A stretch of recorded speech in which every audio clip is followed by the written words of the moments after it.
नमस्कार बच्चों। आज हम पढ़ने और समझने वाले हैं क्लास 10th एसएसटी सामाजिक विज्ञान की वर्कशीट नंबर 72 यानी कि कार्यपत्रक संख्या 72 को। यह आपकी 24 जनवरी 2022 की वर्कशीट रहेगी और आज की इस वर्कशीट में हम हिस्ट्री इतिहास के third chapter nationalism in India यानी भारत में राष्ट्रवाद को कंटिन्यू रखेंगे। ये इस चैप्टर का थर्ड पार्ट रहेगा। अब तक हम दो पार्ट में क्या कुछ समझ चुके हैं, थोड़ा सा हम रिकैप्चुलेट करेंगे उसे। सबसे पहले जो हमारी पहली वर्कशीट थी इस चैप्टर की, उसमें हमने समझा था कि ये राष्ट्रवाद क्या होता है और राष्ट्रवाद के विकास में फर्स्ट वर्ल्ड वॉर, प्रथम विश्व युद्ध है, उसका क्या योगदान था और प्रथम विश्व युद्ध यानी कि फर्स्ट वर्ल्ड वॉर है उसके इंडिया के ऊपर क्या प्रभाव पड़े थे। जो हमारी पिछली वर्कशीट थी उसमें हमने बात की थी सत्याग्रह की और बात की थी गांधी जी के शुरुआती 3 सत्याग्रह की, चंपारण सत्याग्रह, खेड़ा सत्याग्रह और अहमदाबाद सत्याग्रह। क्यों हुए थे, कैसे हुए थे, उनके परिणाम क्या निकले थे, ये हमने समझा था। आज की इस वर्कशीट में हम बात करेंगे रोलेट एक्ट की। रोलेट एक्ट क्या था, क्यों पास किया गया, इसे काला कानून क्यों कहते हैं, इसका विरोध क्यों किया गया और इसके परिणाम क्या निकले, ये सब कुछ हम यहाँ पर समझेंगे। तो आज की वर्कशीट आपके एग्जामिनेशन पॉइंट ऑफ व्यू से काफ़ी इंपॉर्टेंट रहने वाली है। तो चलिए शुरुआत करते हैं आज की इस वर्कशीट की और समझने की कोशिश करेंगे इस रोलेट एक्ट को। तो पिछली जो हमारी वर्कशीट थी, पिछली वर्कशीट में हमने गांधी जी द्वारा चलाए गए 3 प्रारंभिक आंदोलनों के बारे में पढ़ा था। ये तीनों ही आंदोलन, चंपारण आंदोलन, खेड़ा आंदोलन और अहमदाबाद आंदोलन, तीनों के तीनों आंदोलन काफ़ी सफल रहे थे और अंग्रेजी सरकार को झुकना पड़ा था, उन मांगों को मानना पड़ा था। और पहली बार ऐसा हुआ था देश में कि किसी भारतीय के सामने अंग्रेजी सरकार को झुकना पड़ा।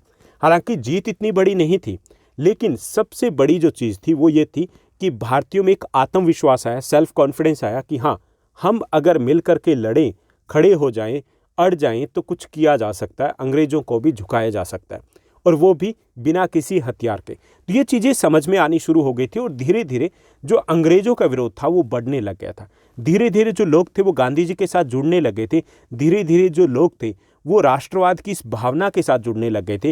राष्ट्रवादी जो आंदोलन था और ज़्यादा मजबूत होने लग गया था। इस कामयाबी से उत्साहित गांधी जी ने 1919 में प्रस्तावित रोलेट एक्ट 1919 के खिलाफ एक राष्ट्रवादी सत्याग्रह आंदोलन चलाने का फैसला किया। अब यहाँ पे देखिए कि सत्याग्रह आंदोलन से पहले हम बात करेंगे कि ये रोलेट एक्ट है क्या। ठीक, यहाँ पे इस वर्कशीट में ठीक से नहीं समझाया गया कि रोलेट एक्ट एक तरीके का कानून था। ठीक, इस कानून के तहत क्या हुआ कि जो ब्रिटिश पुलिस थी उसको इनॉर्मस पावर यानी कि अनलिमिटेड, अनियंत्रित बहुत ज़्यादा शक्तियाँ दे दी गई थी। ओके, अब ये शक्तियाँ क्यों दी गई थी या इस कानून को क्यों लाया गया था? इसका कारण ये था कि प्रथम विश्व युद्ध के बाद अंग्रेज़ों को ये तो पता था कि भारतीय लोग नाराज़ हैं, चाहे वो महंगाई के कारण हो, भूखमरी के कारण हो, बेरोजगारी के कारण हो, अकाल जैसी समस्या के कारण हो। उसके कारण उन्हें लग रहा था कि भारतीय लोग हैं अंग्रेज़ों से नाराज़ है, जो टैक्स बढ़ा दिए गए थे उससे भी नाराज़ थे। दूसरी चीज़, उन्हें यह भी पता था कि गांधी जी है वो इंडिया आए हैं और वो काफ़ी पॉपुलर होते जा रहे हैं और वो एक बड़े आंदोलन की तैयारी करें।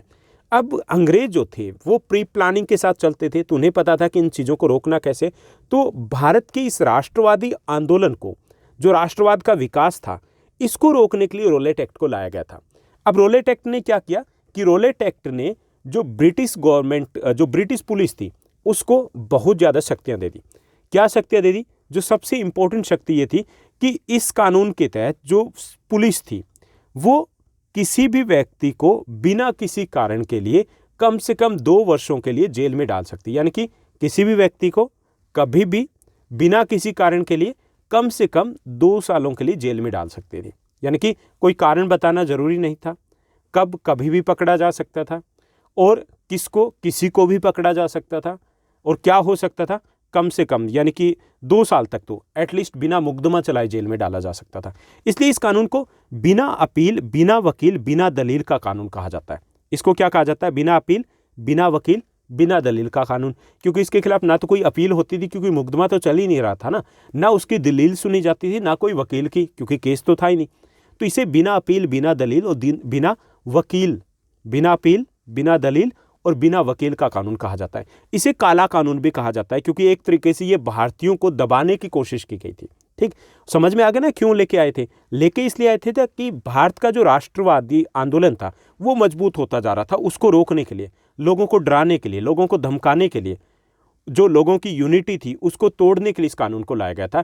और इसने ब्रिटिश सरकार को, ब्रिटिश पुलिस को एक शक्ति दे दी थी, एक तरीके से एक अधिकार दे दिया था कि वो बिना किसी कारण के किसी व्यक्ति को कभी भी 2 वर्षों के लिए जेल में डाल सकती है। ओके, तो ये काला कानून था।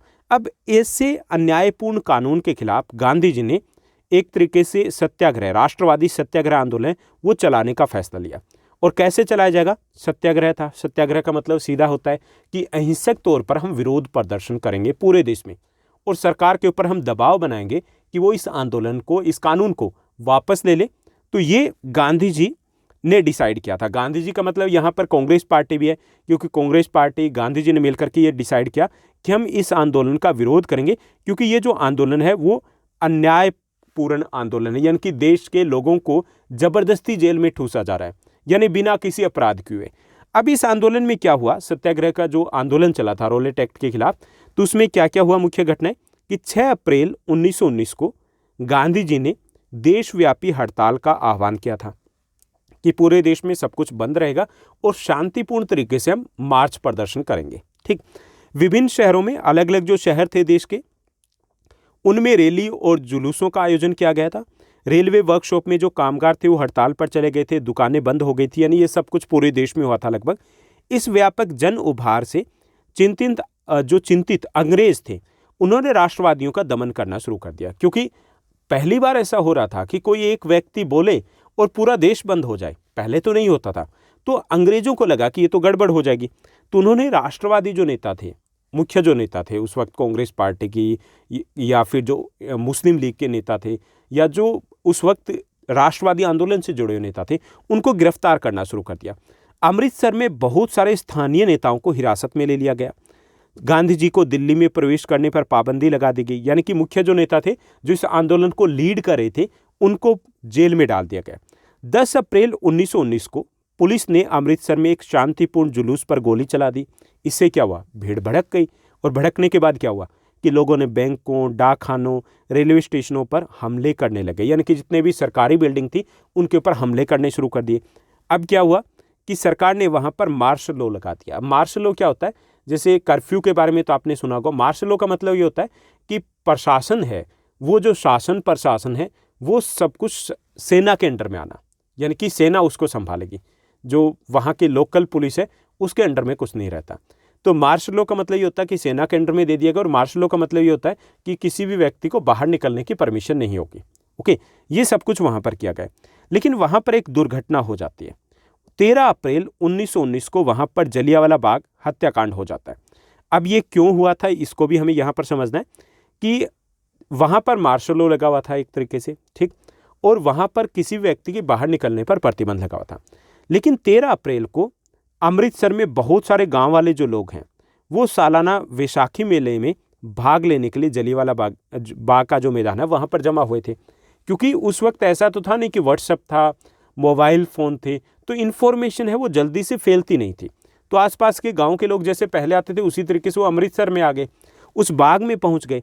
काफ़ी लोग तो सरकार द्वारा लागू किए गए दमनकारी कानून का विरोध प्रकट करने के लिए भी एकत्रित हुए थे गाँव से कि वैशाखी है, चलो वहाँ जाएंगे तो हम उसका विरोध करेंगे शांतिपूर्ण तरीके से उसी बाग में। और कुछ लोग थे जो मेले के लिए वहाँ पर पहुँचे थे, मेले को देखने के लिए। यह मैदान चारों तरफ से बंद था जिस मैदान में वो पहुँचे, और शहर से बाहर होने के कारण वहाँ जो लोग आए थे उनको पता भी नहीं था कि यहाँ पे मार्शल लॉ लागू किया जा चुका है। जनरल डायर है वहाँ पे हथियारबंद सैनिकों के साथ पहुँचते, और जाते ही उसने मैदान से बाहर निकलने के सारे रास्तों को ब्लॉक किया, और उसके बाद अपने सिपाहियों को ओपन फायरिंग के लिए ऑर्डर दे दिया। उस घटना में सैकड़ों लोग मारे गए थे। इसे हम जलियांवाला बाग हत्याकांड या जलियांवाला बाग इंसिडेंट या घटना के नाम से जानते हैं। ओके, तो ये सब कुछ हुआ था कब? जब रोलेट एक्ट आया, जब उसका विरोध किया गया, और जब विरोध किया गया तो एक जलियांवाला बाग हत्याकांड या जलियांवाला बाग की एक घटना है वो घटित होती है। तो यहाँ पे हमारे 2 क्वेश्चन बनेंगे। एक तो ये कि रोलेट एक्ट क्या था और उसका विरोध क्यों किया जा रहा था, या रोलेट एक्ट को काला कानून क्यों कहा जाता है। दूसरा क्वेश्चन ये भी बन सकता है कि रोलेट एक्ट का विरोध कैसे किया गया। तीसरा क्वेश्चन ये भी बन सकता है कि जलियांवाला बाग की घटना के बारे में आप क्या जानते हो। तो ये हमारे आज के क्वेश्चन रहेंगे। तो ये थी हमारी आज की वर्कशीट, उसका कंटेंट। अब हम बात करते हैं क्वेश्चन आंसर की। तो आज की इस वर्कशीट पर बेस्ड हमें 2 ईजी आसान से प्रश्न दिए गए। चलिए इन प्रश्नों को देखते हैं। तो यहाँ पर पहला जो हमारा क्वेश्चन रहेगा, रोलेट एक्ट क्या था और लोग इसका विरोध क्यों कर रहे थे, ये हमें बताना है। तो जो रोलेट एक्ट है वो 1919 में ब्रिटिश पुलिस को राजनीतिक गतिविधियों को दबाने के लिए असीमित शक्तियां प्रदान की गई थी। यानी कि रोलेट एक्ट के द्वारा क्या किया गया कि जो ब्रिटिश पुलिस थी उसको राजनीतिक जो गतिविधियां थी, राष्ट्रवादी आंदोलन था, उसको दबाने के लिए असीमित अनलिमिटेड पावर दे दी गई थी। इस अधिनियम के तहत, इस कानून के तहत 2 साल तक बिना किसी मुकदमे के राजनीतिक कैदियों को हिरासत में रखा जा सकता था। यानी कि बिना किसी कारण के कभी भी किसी को भी गिरफ्तार किया जा सकता था और 2 साल के लिए जेल में रखा जा सकता था। अब ब्रिटिश पुलिस किसी भी व्यक्ति को किसी भी समय बिना किसी कारण के गिरफ्तार कर सकती थी। ये एक अन्यायपूर्ण कानून था जिसका उद्देश्य केवल और केवल राष्ट्रवादी आंदोलन को कुचलना था, इसलिए लोग इसका विरोध कर रहे थे। तो ये हमारा पहला प्रश्न हो गया।